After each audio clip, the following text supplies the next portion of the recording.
IPL 2026 से Kolkata night Riders द्वारा मुस्तफिजुर रहमान को बाहर किए जाने के बाद भारत और बांग्लादेश के बीच तनाव खुलकर सामने आ गया है। बीसीसीआई के फैसले के बाद बांग्लादेश ने कड़ा रुख अपनाते हुए भारत के खिलाफ 2 बड़े कदम उठाए।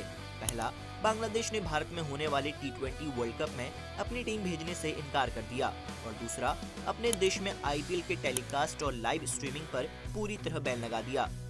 बांग्लादेश के इस फैसले के बाद सबसे बड़ा सवाल यही उठ रहा है कि आखिर इससे भारतीय क्रिकेट कंट्रोल बोर्ड यानी बीसीसीआई को कितना फाइनेंशियल नुकसान होगा। पहली नजर में ये फैसला बड़ा झटका लगता है, लेकिन एक्सपर्ट्स की माने तो बांग्लादेश में आईपीएल बैन होने से बीसीसीआई को भारी नुकसान नहीं होगा। एक बिजनेस पेपर से बातचीत में 3 इंडस्ट्री एक्सपर्ट्स ने साफ कहा है कि बांग्लादेश के इस कदम से आईपीएल की कमाई पर बहुत मामूली असर पड़ेगा। Valuation service provider DNP advisory services के मैनेजिंग पार्टनर संतोष एन का कहना है कि बांग्लादेश में ब्रॉडकास्ट बैन से ना तो बीसीसीआई के रेवेन्यू पर असर पड़ेगा और न ही ब्रॉडकास्टर्स द्वारा किए जाने वाले भुगतान में कोई बदलाव आएगा। उन्होंने ये भी कहा कि व्यूअरशिप पर असर इसलिए भी सीमित रहेगा क्योंकि पिछले सीजन में आईपीएल में सिर्फ 2 या 3 बांग्लादेशी खिलाड़ी ही एक्टिव रूप से खेलते नजर आए थे।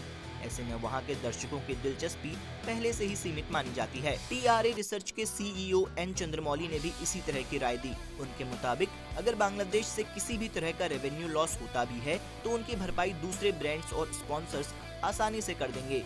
उन्होंने कहा कि आईपीएल एक लगातार बढ़ता हुआ ब्रांड है और मौजूदा स्पॉन्सर आने वाले सीजन में अपनी एडवर्टाइजिंग बढ़ा देंगे। आंकड़ों पर नजर डालें तो बीसीसीआई ने 2023 से 2027 तक के लिए डिज्नी स्टार और वॉयकॉम 18 के साथ करीब 48,390 करोड़ रुपए की मीडिया राइट्स डील साइन की है।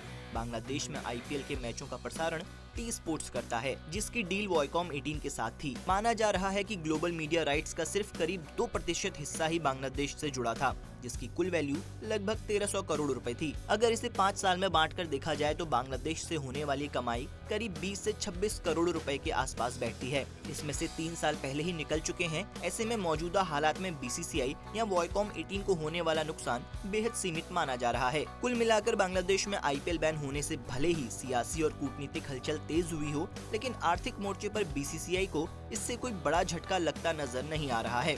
बहरहाल इस पूरे मामले पर आपका क्या सोचना है हमें कमेंट करके बताइए और इसी तरह की वीडियोस देखने के लिए जुड़े रहिए क्रिकेट केसरी के साथ। धन्यवाद।